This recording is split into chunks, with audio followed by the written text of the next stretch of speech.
दोस्तों प्रणाम। आज हम बात करेंगे कर्मों की। दोस्तों, चैनल को सब्सक्राइब, लाइक और शेयर करें और वीडियो को अंत तक देखें और कर्मों की गति का परिणाम जानने की कोशिश करें कहानी के द्वारा। तो दोस्तों, एक स्त्री थी, उसको शादी को 20 वर्ष हो गए थे, लेकिन संतान सुख की प्राप्ति नहीं हुई थी और संयोगवश स्त्री को 20 साल बाद पुत्र का जन्म हुआ। लेकिन दुख या संजोग ही था कोई कर्मों का कि 20 दिन बाद संतान रूप में जो पुत्र जन्मा था वो मृत्यु को प्राप्त हो गया। स्त्री बहुत ही रोई और वो एक्सेप्ट नहीं कर पा रही थी कि 20 साल बाद पुत्र का जन्म हुआ और ये चल बसा, ऐसे कैसे हुआ। अपने को उसे विश्वास नहीं हो रहा था। वो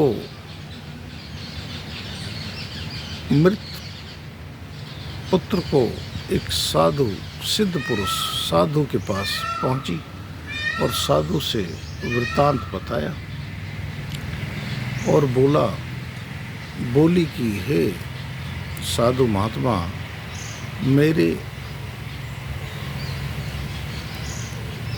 बच्चे को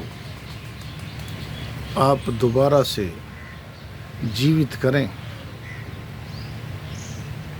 मैं बहुत दुखी हूँ। 20 साल बाद मुझे संतान सुख मिला था और ये 20 दिन बाद चल बसा। महात्मा ने स्त्री को समझाया कि ये तो कर्मों का खेल है, पुत्र रूप में आके चला गया, ये सब कर्म है। तो स्त्री को समझाने के बाद वो मानने को तैयार नहीं थी।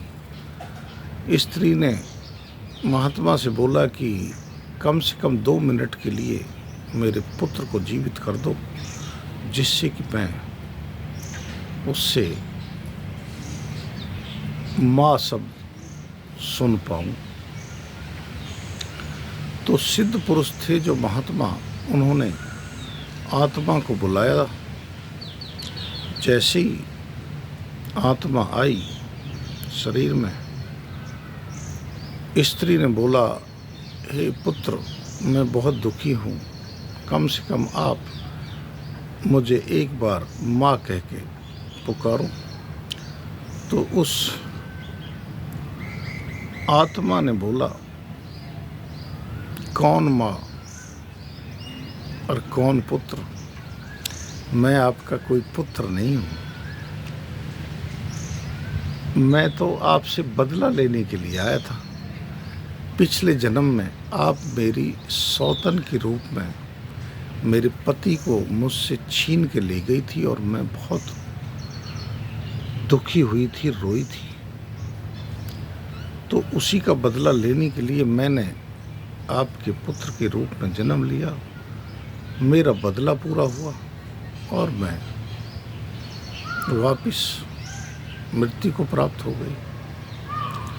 तो दोस्तों, कहने का तात्पर्य ये है कि हमें अपने कर्मों को अच्छा रखना है। किसी के साथ गलत व्यवहार, गलत कार्य नहीं करना है, अपने संबंधों के साथ भी और बाहर वालों के साथ भी। अक्सर क्या होता है कि हम अपने संबंधों के साथ भी इतना गलत काम कर जाते हैं कि हमें पता भी नहीं चलता कि हम क्या कर रहे हैं। तो दोस्तों, ये जो संबंध है, माँ बाप, भाई बहन, पुत्र, ये सब जो भी संबंध हैं, इनको हमें अपने कर्तव्य से निभाना है, प्यार से। इनमें कोई छल कपट ना हो, कोई स्वार्थ ना हो, जिससे कि कर्म हमारे साथ ना लगें और हमें उन कर्मों को यहीं पे समाप्त करना है, आगे नहीं जाने देना है। अपने कर्मों को अच्छे से निभाना है, कर्मों को शुद्ध रखना है, जिससे कि ऐसी कोई परिस्थिति नहीं आए कि हमें अब या आगे चल के उसका परिणाम भुगतना ना पड़े। दोस्तों प्रणाम।